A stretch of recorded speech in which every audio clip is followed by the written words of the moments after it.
simplest explanation to what acne is. So our skin generally has oil glands, or what we call sebaceous glands, and these are the glands that produce the oiliness that we get on our skin. We know when you say our skins are oily, or generally your skin just doesn't dry and crack up. Okay, so there are those glands called sebaceous glands, and they are closely related to hair follicles. I just want to try my best and show, or rather explain. I hope this works.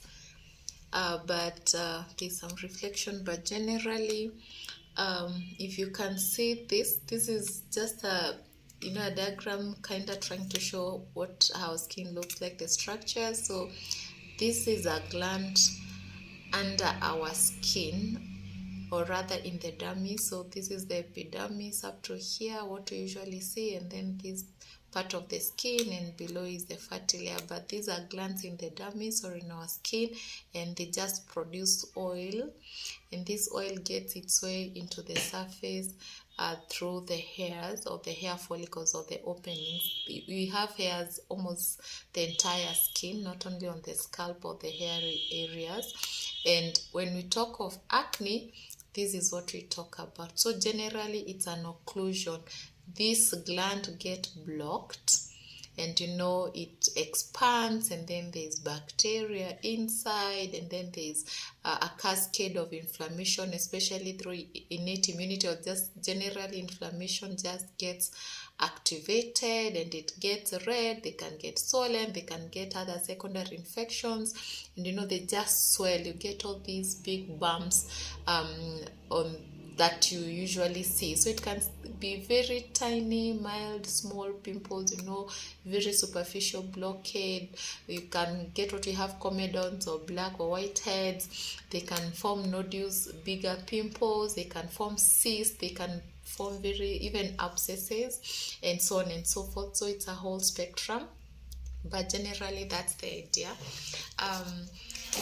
Acne is a chronic condition. Chronic means what it means is that acne is not like a one-off treatment. You come, we treat, and it disappears. It's something that really has to be managed for quite some time.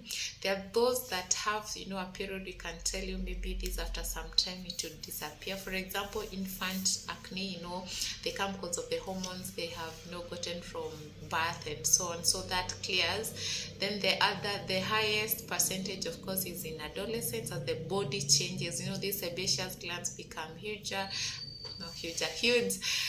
The hormones set in, because of course hormones, also androgens, do play part in formation of acne. They affect the sebaceous glands and so on and so forth. And for adolescents, we can tell them maybe by the time you're finishing 19, 20, 21, 22, 23, likely acne will clear as your body just changes and settles. And then this can persist though to adult age, or people can have adult onset acne, or acne tada, just means acne later in life. And sometimes this is tricky to actually tell you if it will clear or not.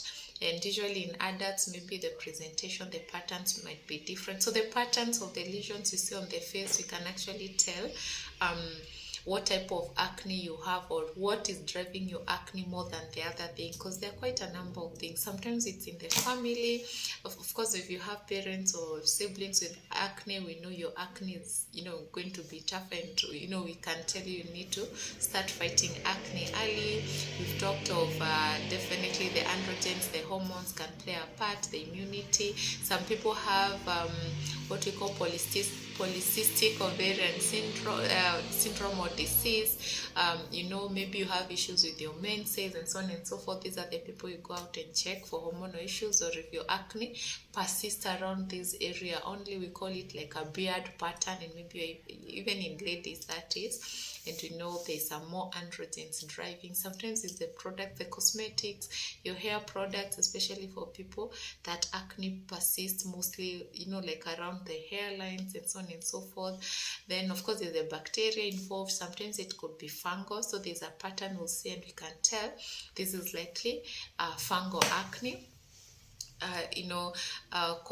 we said cosmetics, some chemicals, and of course there are things that make acne worse. Of course, if you're not cleaning or cleansing your face well, if you use so much dairy, milk products, and of course high glycemic foods or high sugars, refined sugars can always make acne worse. So generally this is it. So you get acne on your face where sebaceous glands are higher, mostly face, chest, upper back, neck, upper arms. These are the areas that you can get acne. We say the spectrum. We said almost anyone or everyone can be involved. It's chronic, so it's more of how do we manage acne. It's never one off. Nimepewa dawa ya acne, nilienda nikapona ikarudi, it will always come back. So usually we treat and then we put someone on maintenance once we've actually achieved some level of control. And of course it involves a lot of teaching when we are managing, and the main aim is actually just to reduce the psychosocial burden and the other effects that comes with acne. So this is just an introduction, and we'll be looking more into details of acne later.